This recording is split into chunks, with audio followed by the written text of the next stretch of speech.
Whenever you're ready. All right, perfect. If everybody's in, then I think we'll kick it off. Okay, well, welcome everybody, and thank you so much for joining our wonderful little seminar that we're going to be doing today. As you can see from our background image, we are the Cambridge University Social Impact and Sustainability Society, or CUSISS for short, which might be slightly more catchy than the long title. What we're going to be looking at today is sustainability reporting. And we're going to learn today directly from thought leaders from the ISSB, BNP Paribas, and also ERM. Our host today is going to be Jan-Patrick Reimann, or JP, maybe for short. He's the president of our society, and he's going to be managing this whole little affair today and going to moderate this thing here as the president of our society. He's also going to make sure that the questions that you may have are going to be asked at the appropriate time to our presenters. Originally, JP comes from Germany, as you may have been able to tell from his name. He's currently in his second year in the Master of Accounting program at the Judge Business School together with me. That's why he's a classmate of mine. And in his professional life, JP works as the CFO of an elite boutique law firm in Hong Kong, and he is also a certified fraud examiner. So JP, before I hand over to you, a quick bit of housekeeping here. If I could ask our guests, if you have any specific questions for the Q&A section, we would ask you not to ask them directly here, but to send Gloria or Michael, whom you can see with the same background as I have, Michael Sanchez and Gloria Wei, that you can send either of the two, doesn't matter, a question as a direct message in the chat, which you can select. And they will then go through your questions and pick the most pertinent and fitting questions that will then be pitched by JP to our hosts. So without further ado, I think we're going to kick off. JP, over to you. Thanks very much, Bruce. I just see one question in the chat that I also got by email today, and I'll quickly address that before we forget. So how to join our society? I understand for some, they said you didn't even know we existed. And I understand because this is actually our first event this academic year. We've been founded by business school students a few years ago. And most of us are part-time. So we are usually not in Cambridge, and it's been a bit quiet on our front recently, but we are trying to change this now, starting with this event. We are also planning an in-person event in April in Cambridge, when Bruce and I will be back for our second last residential. And we recently had a new joiner, Gloria. She's here in the call. Maybe you can see her at the top. She's a full-time undergrad in geography at Fitzwilliam, and she will also help us going forward. So if you would like to join, just email us and we'll take it from there later after the event. Yeah, thanks for your interest. Happy to have new members. Then let's get started with our event. It is also open to alumni. Yes, open to alumni as well. Today we have Richard Barker, Summer Chen, and Alfred Chang joining us. Richard just told me he's in Oxford today. Did I hear that right? Yeah, sorry about that. That's okay. And Alfred, I assume you are in Hong Kong, where you are usually based. Yep. And so am I. And Summer, you're also in Hong Kong today? Yeah, correct. Okay, great. Richard has a very strong Cambridge background. He did his undergrad at Oxford, then his MPhil at Cambridge and his PhD. He worked in pharma for a while at AstraZeneca and at the international, sorry, now I lost it here. Richard, sorry, can you help me? I found it Yeah. here. International Accounting Standards Board. That's what I wanted to say. IASB, which is also part of the IFRS Foundation, where you are back now in London. And in between, you had many years teaching at the Judge Business School, where Bruce and I are studying. And then you moved to Oxford. Maybe we can say back to Oxford, given that you did your undergrad there, and taught there at the Said Business School as a professor of accounting, and you're currently on leave for your role at the International Sustainability Standards Board in London. So maybe we can say a little circle closed itself there from your earlier role with the IASB. And if I understand it correctly, you are on leave from your role as a professor for 4 years, so about 2 remaining now. And presumably you will return to Oxford after that.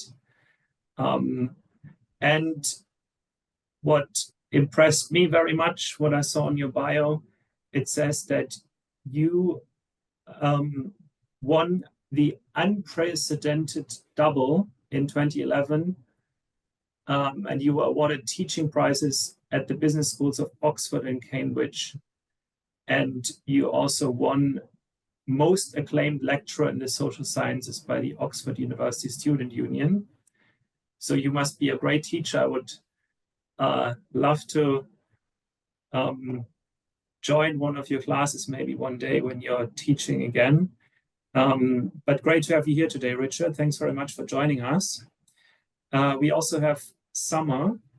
Summer used to study in the UK, Bristol, Cambridge, and was based in Shanghai for some time. Is that correct?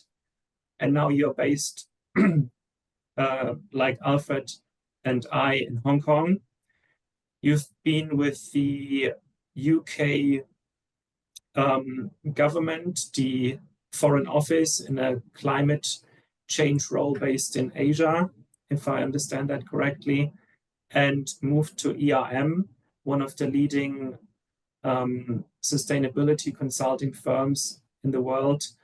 And you've been there now for a few years, and you lead the Asia team on, sorry, Summer, can you correct me? I lost my... It's okay. Yeah, Okay, it's a team called CSCC, Corporate Sustainability and Climate Change. Yeah. That's right, yeah. And you also won an award recently, Woman in Energy Transition, at COP29 in Baku. That's what I found. That's Congrats on that.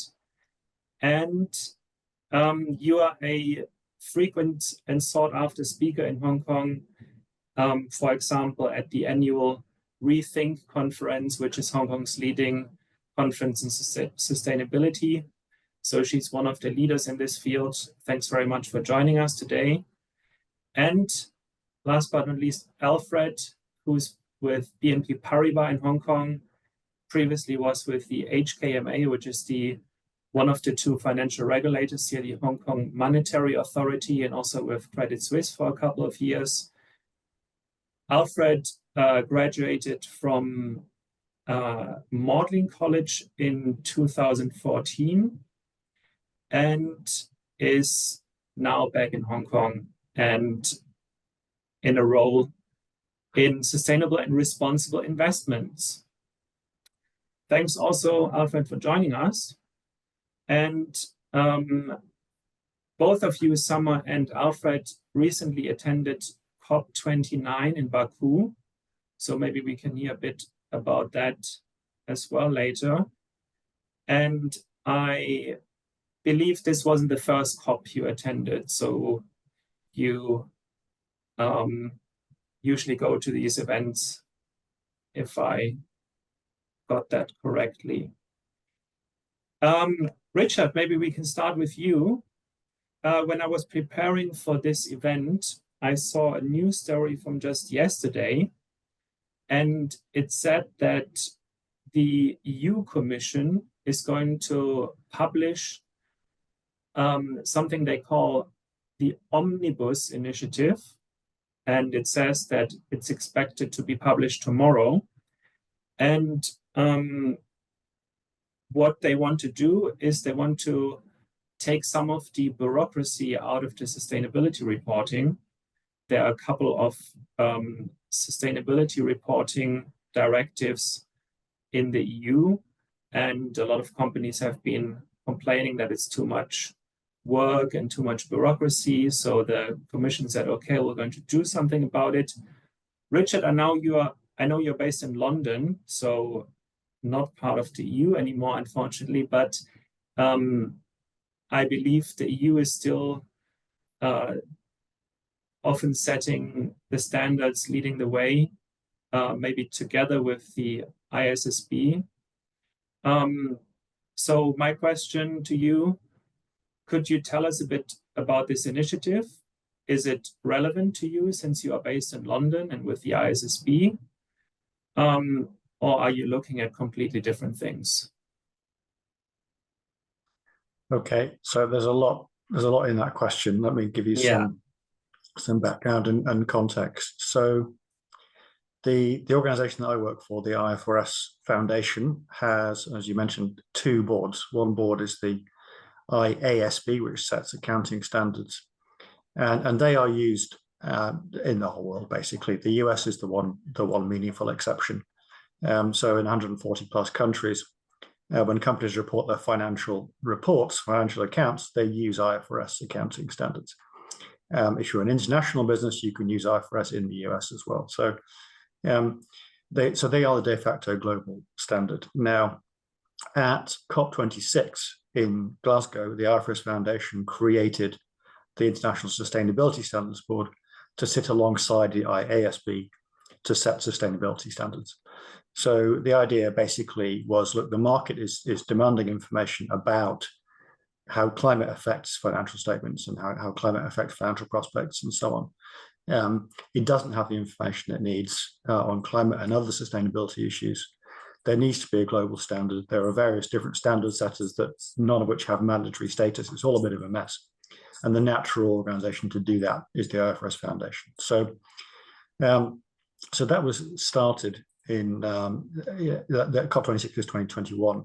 The board was started in 2022, and in 23 we issued two standards. One on general requirements for all sustainability issues. It's called S1, unimaginatively so, IFRS S1, and the other is IFRS S2 on climate. And for anybody familiar with the Task Force on Climate-Related Financial Disclosure, which Michael Bloomberg and Mark Carney set up, our standard S2 is built very explicitly off TCFD. So that's where we come from and how we sit in the big picture. Meanwhile, the European community was developing its own sustainability reporting standards, ESRS. And a significant feature of those, or two significant features: one, they are mandatory. So because it's a legislator that's setting the standards, it's also saying you must use them. And so European companies this year have been applying them. And the second thing is they have a different lens. And one of the questions which is raised in the chat is about double materiality, right? So European standards have this double materiality lens. So they're trying to do something different from our standards. I'll say a bit more about that in a moment. The current status is that our standards are in the process of being either adopted or in the process of being adopted in 35 jurisdictions around the world. So adoption is picking up very quickly. So you're in Hong Kong, that's one of them.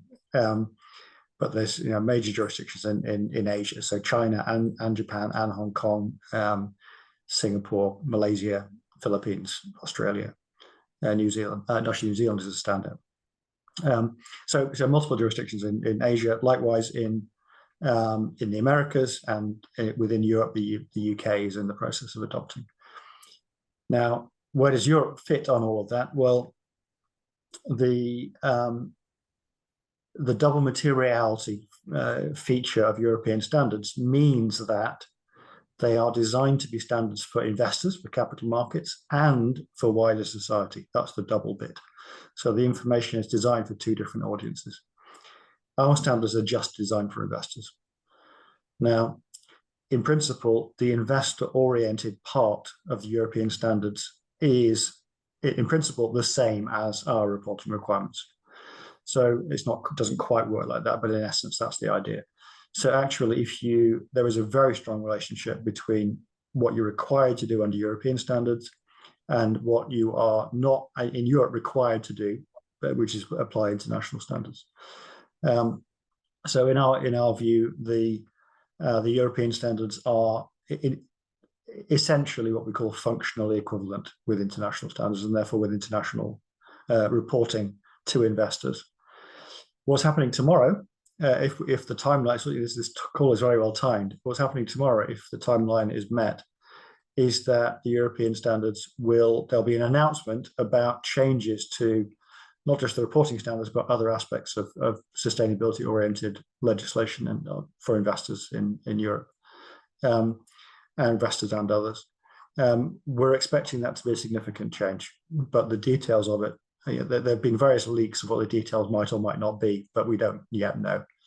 Wait and see. So that's the story.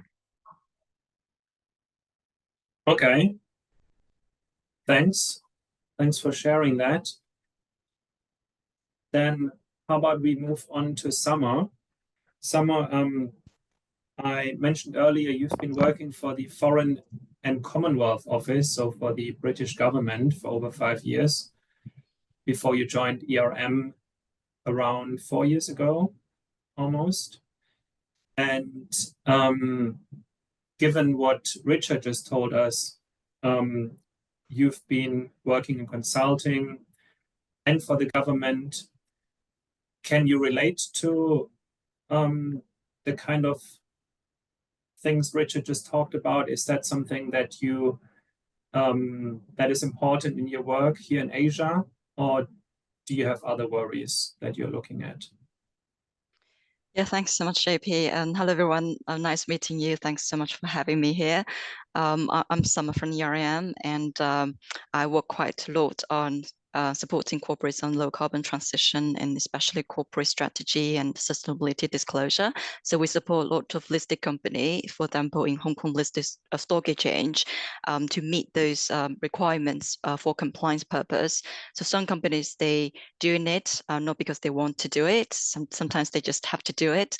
And Hong Kong government, I think they adopted Hong Kong IFRS S1 and S2 and shaped it into Hong Kong IFRS S1 S2. And long before that, back in 2021, we also adopted the climate-related disclosure requirements. So it's mandatory for all listed company Hong Kong Stock Exchange. So it looks like for Hong Kong or China or other Southeast Asia countries, even Australia and New Zealand, they are following ISSB standard and for compliance purpose. But CSRD has been quite a big topic, because this is one of the, well, not one of, but the most stringent regulation related to sustainability corporate disclosure. So there's some discussion at the moment with Asian companies that they have substantial activities in Europe. So some of the entities are fall under CSRD, but the group company are actually headquartered in Asia, which means they are also fall under CSRD, but the timeline is not so tight. So they still got a couple of years to prepare themselves to comply with CSRD in 2029, reporting on 2028 data. But the EU entities that fall under the scope, like large undertakings companies, they need to report in 2026 on 2025 data. So one argument or debates having right now is whether those companies, the parent companies located in Asia, they need to follow CSRD, just do it anyway, because they're going to do it in 2029, or they can do some shifting. They can follow ISSB until 2028 and then change to CSRD. So this is something clients been asking me quite a lot. And I consulted our European colleagues, and the suggestion is that they should just do it for the group company because they're going to do it anyway. But sometimes I would also consider their reality, like do they have enough capacity or resources to implement, deploy those tools or collect the data needed? And if they don't, they're not ready, maybe we just follow the step one step at a time and start to from the ISSB. And there's so much not really clear on the CSRD because the new regulation that is going to be announced tomorrow on 26th February maybe will change a little bit. It's about a simplification of all the regulations between CSRD, CFDDD, which is the due diligence directive, and the EU taxonomy. But who knows what will happen? So we'll see tomorrow.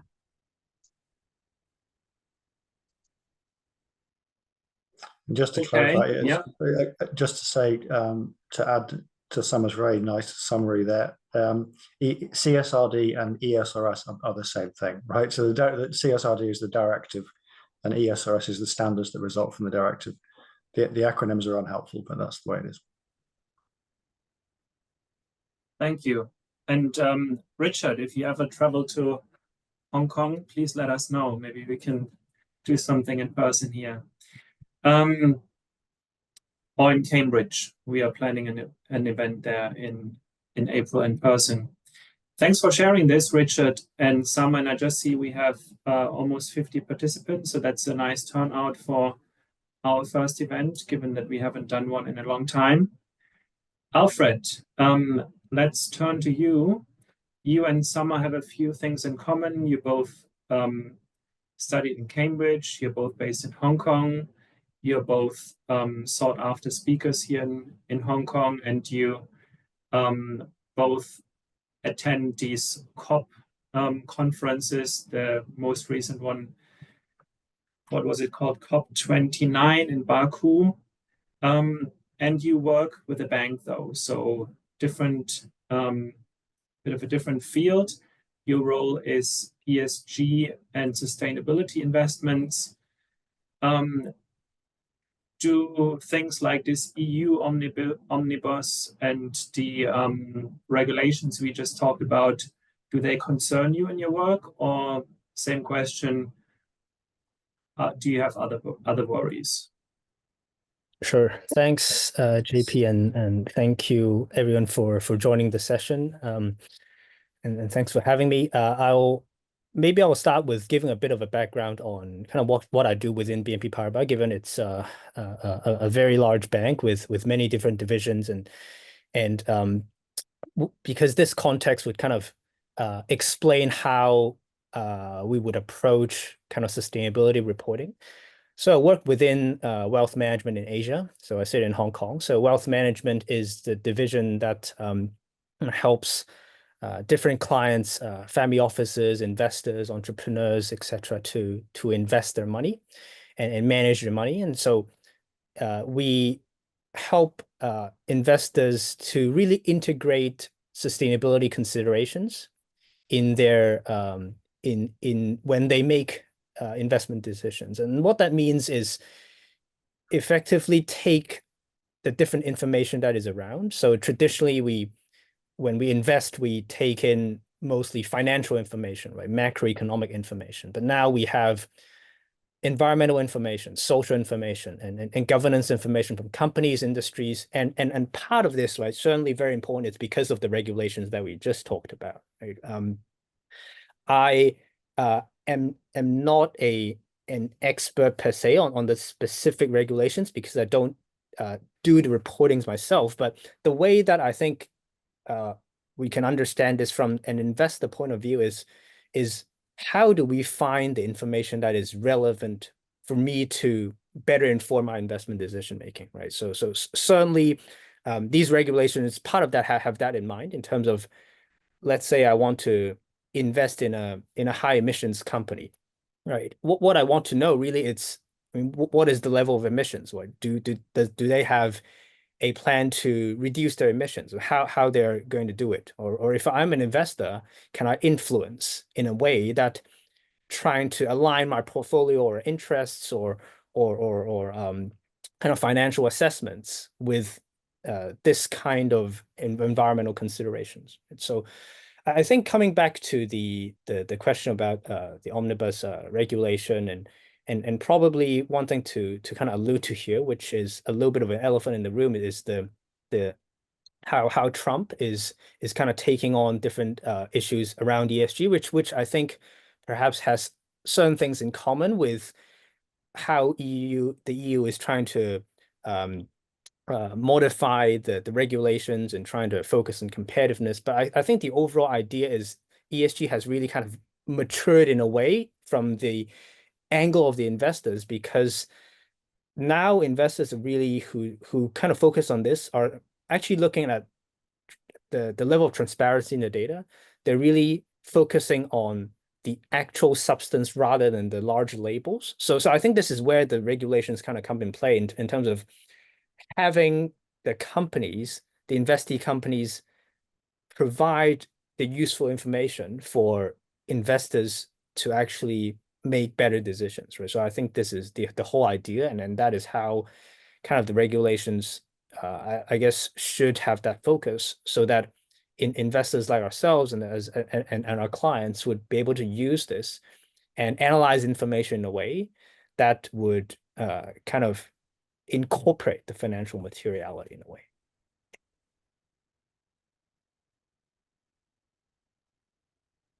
Okay. Thank you, Alfred. Did you have a read at this question that was directly posed at you in the chat group? If yes, and if you want to address it, maybe let's do that now. Otherwise, we can go back to one of the other speakers first. Sure. I guess obviously open to the other speakers who may have different views on this. I think for us, it's a little bit of kind of what I just mentioned in terms of we're not choosing and saying that one particular piece of regulation on disclosure is better than the other, right? Because ultimately the idea is we're just basically trying to find useful fundamental information on E, S, or G around companies and industries, right? So there may be certain data points that is useful from one piece of regulation that the other doesn't necessarily cover. We may want to look at sector-specific information sometimes that falls under specific kind of disclosure requirements. And it's actually not only these two, right? So there are actually more different disclosure requirements. So I think the idea is, at least for us at BNP Paribas Wealth Management, it is we're trying to really look into how these regulations are helping or kind of in a way pushing companies to disclose that information, and we're using different sources to pull together those useful information and integrate that into. For us, it's actually a form of a rating, right? So we look at the different securities, companies, and funds, and we use the information that came out from these disclosure requirements, and then we are able to better assess the sustainability risks and opportunities associated with the investments. Okay. Can I add to that? So, yes, Richard. Yeah. So information is useful to a particular type of user, to a defined user for a particular type of a decision, right? And that's what materiality is all about. So for us, but actually both ISSB and IASB, it's exactly the same. The user is the investor, and it's not any old investor. It's the common information needs of the investor, right? So if you're an impact investor and your needs are different from the rest of the market, you have a demand for extra information that goes over and above the sort of the conventional information needs, as it were, then you're outside scope for our reporting, right? So there is obviously a grey area there, how you define that. But anyway, in principle, it's investors making decisions about, maybe it's buying, holding, or selling the stock, or maybe it's about engaging with the company on stewardship and whatever else. But so material information for IFRS is information that can reasonably be expected to affect an investment decision. And you just heard from Alfred that actually there's all kinds of different ways in which different investors will make investment decisions, and therefore a lot of subjectivity in what can reasonably be expected to affect the typical investor in making an investment decision, right? But that's the test. For double materiality, this gets much more complicated because the user for double materiality is not clear. The user is everybody else, right? It's kind of society, it's any stakeholder. So if you're trying to provide information that could be useful to any stakeholder, then there is no limit to the amount of information you can provide. So there has to be some way of defining down and being more precise about, well, look, who is the user for who's not an investor, who's the double materiality user, and what kind of information do they need? I don't think anybody has a good answer to that question currently. So it's possible to have and this is behind the question here, an endorsement of the idea that double materiality is a good thing. And I very much support that, by the way. I think it is. I think it's necessary because I don't think capital markets can solve sustainability problems by themselves. They're just not designed to do that. So you do need reporting on impact over and above reporting to investors. But quite what that means is super unclear. And one of the main challenges of double materiality under ESRS, and one of the reasons you're getting so much pushback, is because if the requirement becomes interpreted as you've got to disclose everything to everybody, then it becomes a major regulatory burden. If it's a much more specific, you must report the following topics because they're really important to society to know about, then it becomes manageable. So I think we're a long way off that sort of ideal state of affairs. But I would make a very important distinction between double materiality being useful in practice and having a system that works. So it's useful in principle and having a system that works well in practice. If I may quickly jump in here. Thanks so much, Richard. Yes, Really please, great. Summer. I think the challenge is more on how to comply with CSRD, but at the same time to establish an efficient response system to local jurisdictions' requirements. And I know there's a guidance, probably Richard knows this better than me.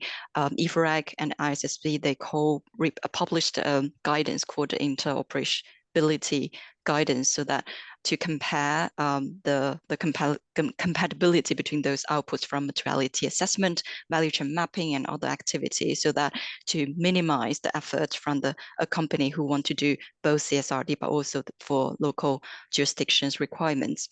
And we are thinking about the stakeholders' perspective. If we can switch the lens to the corporate perspective, so say a corporate get to decide which one they want to follow based on one, whether that can help them streamline their resources. So for example, I was in a stakeholder interview with a department for European entity, that company based in China, and they do mentioned prioritize some of the topics over the others. And they look into two lenses, from inside out, the impact lens, and outside in, the financial lens. And if they identified the positive impact from certain topics, the community or stakeholder engagement, by evaluating how much coverage or how many jobs they created locally. And from outside in, they can also assess certain topics, potential opportunity or risks. So in the end, they will have a list of impacts, positive, negative, and list of opportunity and risks. And they manage to locate certain topics that have both positive impacts inside out and opportunities outside in. And this is the opportunity, or this is the certain topics they need to spend most efforts, resources, and capitals in. And this also helps them to provide provide information to make decisive decision when it comes to investment or strategy. So I think this is from corporate perspective how they look at this double materiality.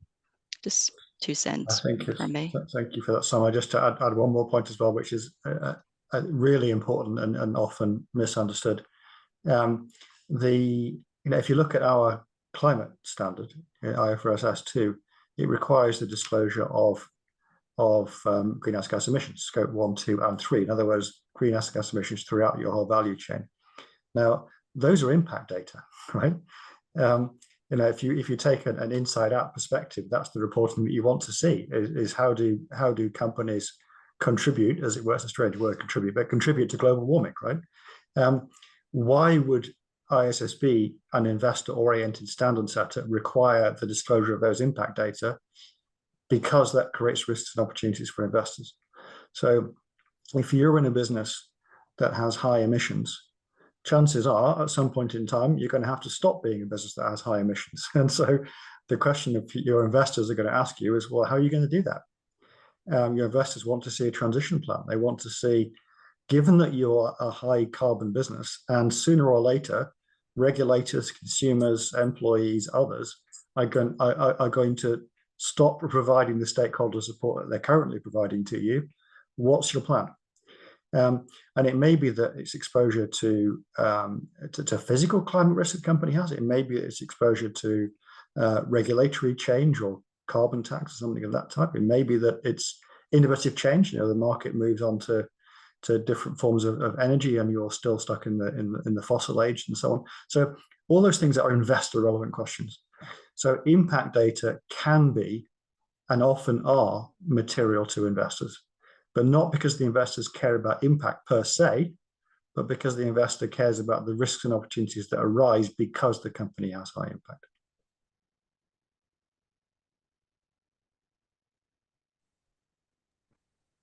All right. I would like to continue with another question. We're already past halftime.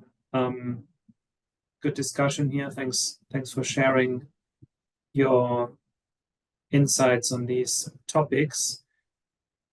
Actually, a couple of our interns, they came over today and said, JP, you're doing this event on ESG and sustainability. Why do you do that? Don't you follow the news in the US? This is now going to die. And I said, we are in Hong Kong. Richard is in London.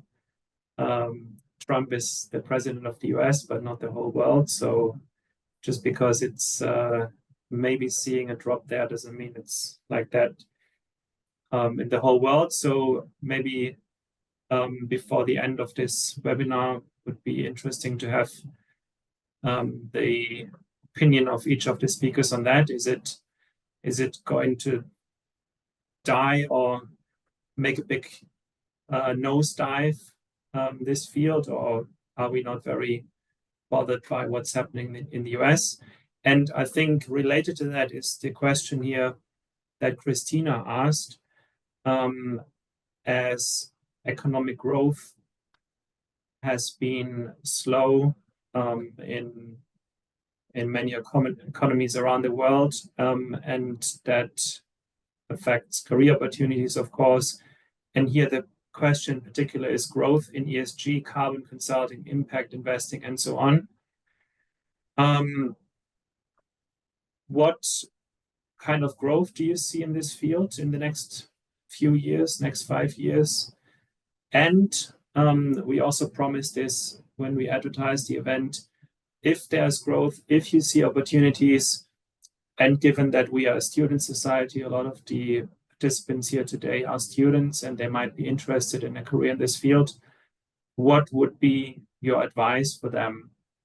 And maybe that you can make a bit tailored to your role. So Richard, you're based in the UK and you work with the IFRS Institute, but you've also worked for many years as a professor, lecturer. So maybe you could comment on that. And then Summer and Alfred regarding your work. So consulting for Summer and Alfred in the investment field. So to say it in a short sentence, are you bothered by what's happening in the US? Do you see growth? If yes, what's your advice for interested graduates? So Summer and Alfred are much closer to the realities of the job market that participants on this call are likely to be entering. So I'll leave them to answer that question. On the except to say growth is inevitable in this space, or else we're all in trouble. Right? Yeah, so if the economy doesn't develop in a sustainable way, then we've got a problem collectively, and that implies jobs in this space, and there's clearly a skill shortage. Anyway, on the US situation, I'm not troubled, actually, I have to say. And there was just to illustrate a JP Morgan report last week, that made similar points to the one that I'm about to make, which is that climate change and other natural resource planetary boundaries, natural resource constraints in particular, are what they are. It doesn't matter what political opinions there are about them one way or the other. Los Angeles just half, a significant chunk of it just burned down, and that's not some sort of random event. It's if you have if you have floods and sort of storm conditions, first of all, that encourage lots of growth of biomass, and then you have a prolonged drought, and then you have a strong hot wind coming from it, and so on, then you're going to get that kind of effect. And same is true for the hurricanes in Florida and North Carolina, and the cost of these things is enormous. And so we're talking hundreds of billions of dollars, and this is real, right? Allstate and State Farm insurance businesses in California, one of which I can never remember which one of the two it is, one of which was the market leader in that market, have stopped offering homeowner insurance because it's too risky, right? They're going to lose money if they do, and the LA situation kind of illustrates that very, very powerfully. Now, insurance companies are making very well informed, because that's their core business, views about taking on economic risk. This is the free market working, right? And no matter what the political view is, insurance companies are not going to stop making decisions based upon exposure to economic risk. So, if all this stuff is real, we need to focus on it, and so will markets. And if it's not real, we don't need to worry about it. Either way, it's not a political issue. And I think if you look at the reality of sort of the political ups and downs, and you compare that with underlying trends like the change in the market for solar versus coal, for example, then those underlying trends have little to do with the political rhetoric one way or the other. So that's not a pro or opposed to Trump's statement. It's a statement that actually we're talking about real world phenomena, and that's what matters. Thank you. So maybe we move on to Summer. Quick reminder, the questions were, are you bothered by what's happening in the US? Do you see growth in this field? And what's your advice for interested students who want to enter this field? Yeah, I'm not bothered. I'm not troubled at all. There might be implications on US, like domestically, because for example, they cut down the money for the meteorology office, so they can't forecasting climate patterns, so they have to borrow it or buy it from outsiders. But internationally, I think the influence is limited. There's other countries taking lead, as you can see. They made commitments, pledges at the COP, and there's finance. We just need to make sure the climate finance are actually investing into the right direction. There's, as long as it aligns with the economic prosperity, they can switch the world from tackling climate change or achieving 1.5 degree trajectory into something like we're going to boost the economy, as long as the actions they are taking are the same. And I think it will be the same. So that's my perspective. In terms of the green jobs, before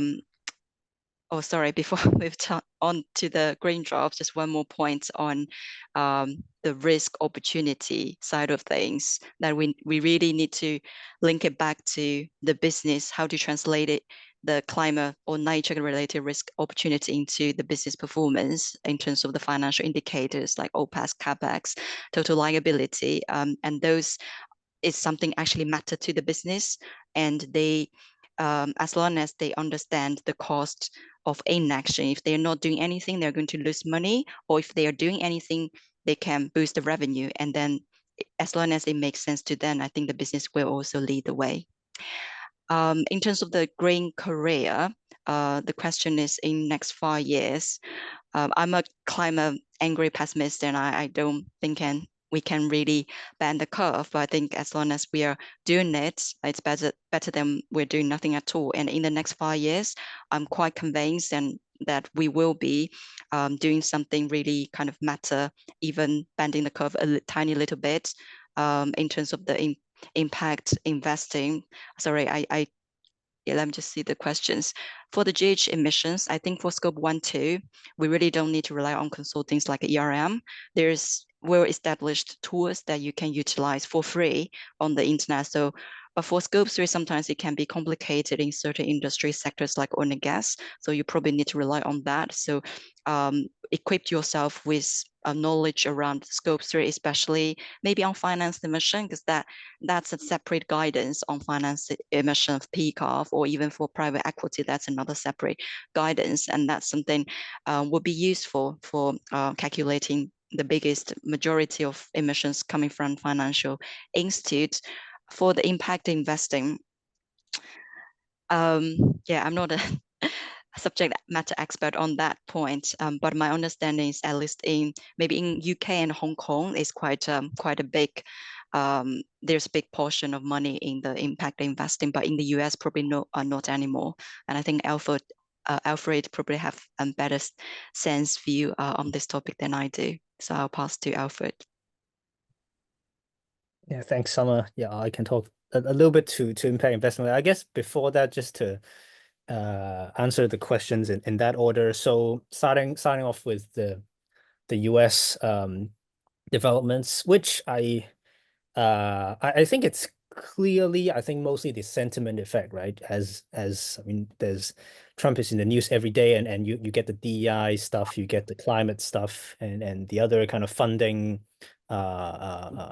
restrictions and so on. But I guess in terms of the actual consideration in financial risk and investment risk, which also to kind of echo a point that Richard has made, on kind of businesses actually thinking about some of these things, environmental risks or social risks, as kind of real economic risks. And an example would actually be, I think it's very interesting, right? So if you look at Warren Buffett's latest shareholder letter, so this is something that almost everyone in investments would be interested to read, right? And it actually very interestingly mentioned two specific ESG risks and opportunities that I picked up. So the first is actually on the insurance business. So Berkshire Hathaway actually has a significant stake in insurance, and especially on kind of property and casualty insurance. And in fact, in the letter, he mentioned the risks, or kind of the planning for the risks around things like wildfires. Because of climate change, this is going to impact, predictably we'll get kind of more frequent natural disasters, and how insurance companies like kind of what Berkshire kind of owned, how do they kind of manage kind of premiums and things like that in relation to that. So that is one real environmental risk. The other one is actually on their plans in the Japanese markets, in terms of kind of traditionally they've kind of mostly invested in the US, but they've kind of broadened out over the past years in Japan, especially on the few trading houses in Japan.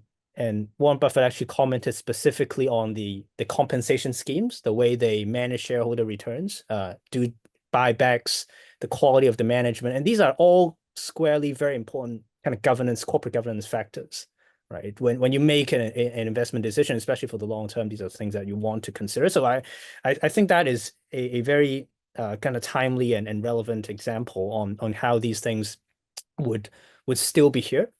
And on the point on Asia, which I want to make a point, kind of the kind of US versus perhaps Europe and the Asia discussion on how this is playing out. As you can see so far, almost all kind of Asian economies and countries, they are pushing forward on sustainability, whether it's on the policy side, whether it's on investments, whether it's on sustainable finance initiatives. everyone is actually pushing ahead, right? Whether it's Japan kind of updating their climate plans, whether it's Chinese investments in new technologies around climate, whether it's, let's say, Hong Kong, Singapore, and Singapore's sustainable finance plans. These things are I think haven't really been affected by at all from the US narrative on sustainability. And one statistic that I came across is kind of 20 years ago in terms of global and energy transition spend and investment, Asia was only something like 20%, 30%, but now it actually has already grown to more than half of global energy transition investment. That is coming from Asia. Well, clearly China is a big part of it, but it's also, there are also many other countries. And so the room for growth, I think is still definitely there. And so I think this is probably good news for someone who's looking to, whether it's as a new joiner to the industry or whether it's just someone who trying to kind of pivot their career to more sustainability related roles. I think that would be the good news and the things that we can focus on. But in general, I guess a piece of advice on kind of starting out is to try different things. So I did, including interns, right? So I worked at a startup accounting firm, asset management, sell-side research. I did asset management as well. Now I'm in private banking. I worked at HKMA, a regulator, so a sovereign wealth fund as well. So I actually, so some of those are ESG, some of those are not directly ESG, but as in my point is you kind of trying to learn perhaps as you start out to kind of figure out, especially within finance and banking, what are the aspects that you like to do and how you can ultimately try to incorporate this kind of green or sustainable aspects to the job that I think would you kind of can connect the dots and that would become more relevant as you go along. So that's what I think would be useful. Okay. And do you have any specific advice? Let's say there is someone listening in and say, wow, I looked up Alfred a bit and seems really cool what he's doing. How can I get into a job like this? And then maybe after if you have any advice, then again, Summer, maybe Richard, for you a bit more long term, if someone has this goal to at one point become a professor in this field or join a board like you do, is there anything that students should do early in their career that might help them later to go that far? So maybe Alfred first. Sure. So I guess perhaps to be a bit more specific on the role, I think one way to think about roles within financial services on green and sustainable finance, it's actually perhaps my suggestion, it's a bit counterintuitive. It's not firstly to think about the green or sustainable part of it first, but it's perhaps also to think about the division or the part of the financial services sector that you want to join. So thinking about kind of, let's say in wealth management would be very different from, let's say you're joining a corporate banking business or the investment banking issuance businesses. And so thinking about the clients, what are you going to do, and kind of getting, I guess, your foot in the door and to try to understand the specific business line and how your skill sets kind of broadly fits into it. Right. So with wealth management, we're actually very focused on kind of the investment side and also on serving our clients from a holistic kind of wealth angle. And then previously at another bank, I was more working with institutional investors and kind of writing reports. And so the nature of the business it's quite different. So I guess in terms of the point I made on trying to explore a bit more and find the kind of perhaps the division that you're more interested in, the roles that you're more interested in, and then you can think about how can you kind of position your role, whether it's sometimes for the green stuff, it doesn't have to be a full-time role. Also, it can be you have some other things that you work on in the bank, but at the same time you kind of wear the hat on becoming the sustainability champion or trying to think about things in a more ESG friendly way. And I think that is also something that you can consider. But that's yeah, that's what I'll say. Someone? Yes. Yes, so this is not from consulting perspective. This is from my personal perspective. So long time ago, 10 years ago, we don't have dedicated course or major related to climate change or CCUS or carbon, but now we do. And my suggestion that we need to, whatever you do, you could be studying architecture and you're interior designer, but just add the climate or nature lens into whatever you do. So you can think about how to think about the material you're using to lower the carbon emissions or embodied carbon when you're in the building sector, or if you're a nurse working in a hospital, maybe think about the increased number of disease and whether it related to the extreme weather, extreme heat. Sometimes it's relevant. So just make yourself kind of equipped with the knowledge and add that specific climate nature lens into whatever you do. So that would be my suggestion. And to integrate also climate narrative to culture, to make it relevant to farmers, for example, or blue collars or winemakers. So say the winemakers in Burgundy are moving their vineyard to Brighton in the UK.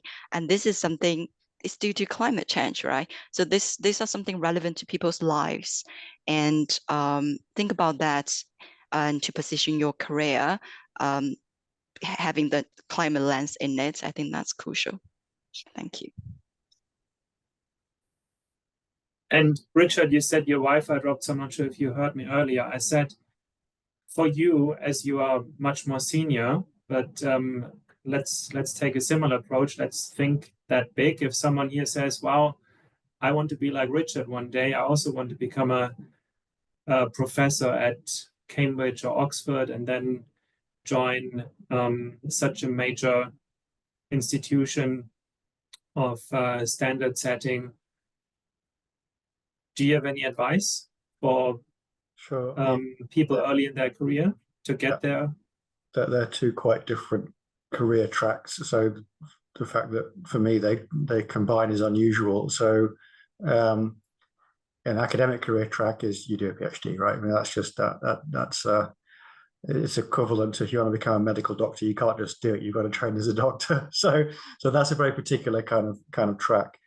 On the whether it's standard setting or becoming a chief sustainability officer or becoming a sort of an equivalent role within an investment management firm or something, I think picking up on what Summer just said, I think there are lots of really good master's degrees now that provide the kind of transition learning that's valuable. It gives you an extra lift. And I would also say, and actually I think Summer's CV is an illustration of this, that experience across different sectors is really valuable. So if you've got a bit of government experience, a bit of NGO experience, a bit of investor experience, a bit of corporate experience, because this is such an interdisciplinary space, and because there is such a lack of people that have that breadth of experience, try not to stay in one place for too long, I would say, but to stay focused on building a portfolio of experience. Excellent. I see it's already 9 p.m. here in Hong Kong, and then it should be 1 p.m. in the UK. We said it's a 1-hour session. So if anyone has to go now, I know you're all very busy.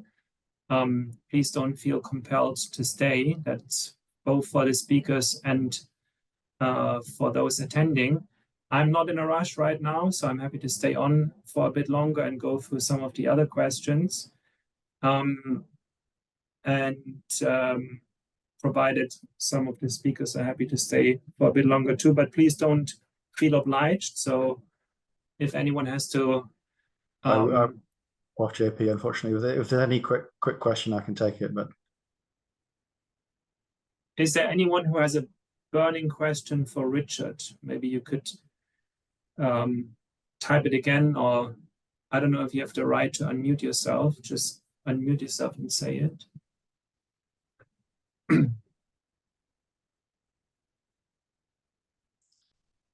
I think not. So I'll leave you to it. Thank you, JP, for organizing. And Yeah, thanks so much for joining us, Richard. okay, take care. Bye. Summer and Alfred, do you need to rush off or do you have a bit more time? And no worries if you have to go. I'm good. Yeah. Yeah, I can also Okay. take a bit of question if there's something that we haven't addressed. All right, then let's go through the questions. So Robin and Christina, we already answered. We already said, yes, the society is open to alumni. If you want to join our society, just contact us. You can contact us by email. If you got the round mail that we circulated at the business school today, just reply to that. I saw some of you already did. Or contact us on LinkedIn or by email. Our email addresses are listed on the society page on the Student Union's website. Another question was, is our website down? Yes, our website is down. If there's anyone who is good with websites, we would appreciate help in that department. Our website is down and we are working on that. Michael shared our LinkedIn page, but you can also just Google it. It's easy to find.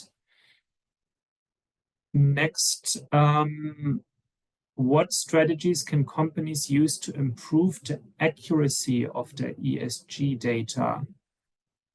Summer or Alfred, is that a question that you could take? What strategies can companies use to improve the accuracy of their ESG data? Well, I'm happy to just raise one point on that. I think it's really, given the development of technology and especially of AI, we have seen, I think, in the space, I mean, other than the traditional data providers, right, whether it's rating data providers or sustainability data providers, there are companies, especially like smaller companies, startups that focus squarely on leveraging AI to improve the timeliness, the accuracy, frequency of the relevant data. Because otherwise, if you think about taking only reported data, right, that would be usually annual data. And if there's anything that is being updated, whether it's a controversy, a new piece of information, then if you do the traditional way, then you're not going to get that accuracy. So I think now we're actually seeing quite a bit of different companies that look at specific ways of using artificial intelligence to help us detect these specific ESG risks and opportunities. Yeah, not sure if Summer has anything to add. On data, yeah, this is about credibility, right? What we normally suggested that you start with collecting the data as a good step and then enhance the quality. There's different measures about the data quality, like for example, the PCAF guidance, they have specific scoring, like 1 to 5 in terms of data quality. And in order to achieve the highest data quality, you need to follow the guidance, which tells you how you can get the data. So for example, the lowest the score will be around the economic data. So say I spend 1 million to buy 100 computers, and I can use the 1 million economic data equivalent to certain numbers of carbon emissions from the environmental output. But the higher score goes up, it means you need to find out who exactly the supplier of the laptop you're purchasing. So drill down to the life cycle assessment or the LCA data from specific supplier or the product, and to increase the accuracy. So I think there is a ways for different types of topics or data collection, and there is digital platform to help you consolidate the data on the platform, so it's easier to manage and monitor and control. Yeah, but I'm not a data expert, I'm sorry, but we have dedicated digital team within ERM who can advise better than I am. Hope that helps. Thank you. Okay, thanks for your take on that. I'll just go through the list of questions as I see them here in the chat. So the next one is from Elaine. Will it also be an avenue to talk to large pension providers such as UK Nest Pension, Aviva, Scottish Widows, and so on, that there are ESG compliant requirements to ensure the investment for employees' work pension funds only have certain funds?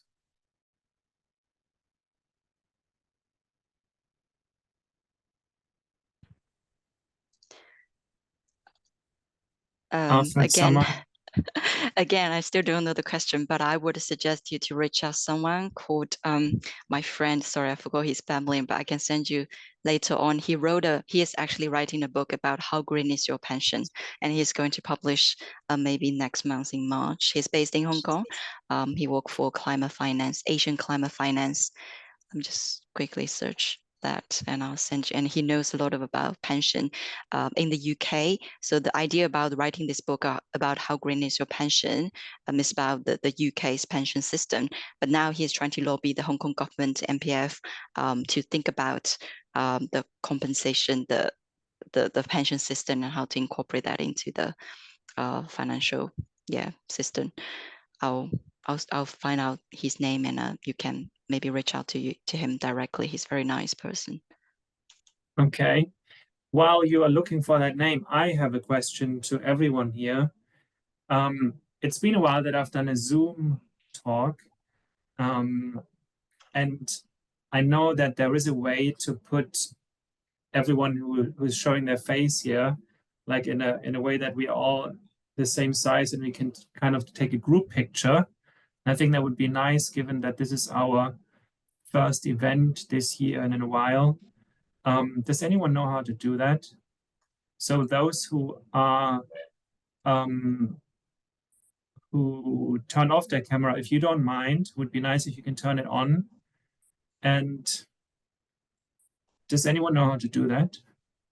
I know that it's possible, but I'm not sure how to do it. Yeah, I can do it. So you can do it. I can do that. So you just have to turn on. I have my screen here and I'll just do a screenshot if you want.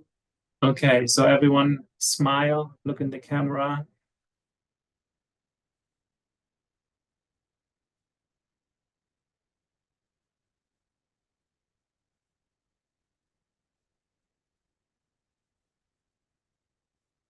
Okay, got it. Okay, thanks. And as I said, this is our first event. It's online, given that many of us are spread a bit around the world. Bruce is in Switzerland. I'm in Hong Kong. Michael is in London. Gloria is the only one currently in Cambridge. We have someone in Singapore, in India, also doing a part-time master's, someone in Italy. But we plan to do in-person event in Cambridge in April, second week of April. We don't have the details yet, such as the topic and the venue, but we're working on something. So if you are interested, please follow us on LinkedIn, where we will announce this. And if it happens that you miss it, just email us and we'll share the details with you. Good. Summer, did you find that contact? Yes, I just sent it in the group chat. Mark, he knows. Yeah, Mark knows. Okay. He will publish the book next month. Good. Next one. Mercy says she enjoyed the discussions. Thank you. Natalie is sharing an article from The Guardian about Britain net zero economy booming. Britain's net zero economy is booming, CBI says. Okay, I guess that's just to show that there are opportunities. Then we shared in the chat, you can see a volunteer opportunity, but unfortunately, I clicked at the link. I think this is only for people who have a resident status in Singapore with the WWF, because our member Shireen is based there. If this is interesting to you, if you have a connection with Singapore, feel free to click on the link and contact Shireen.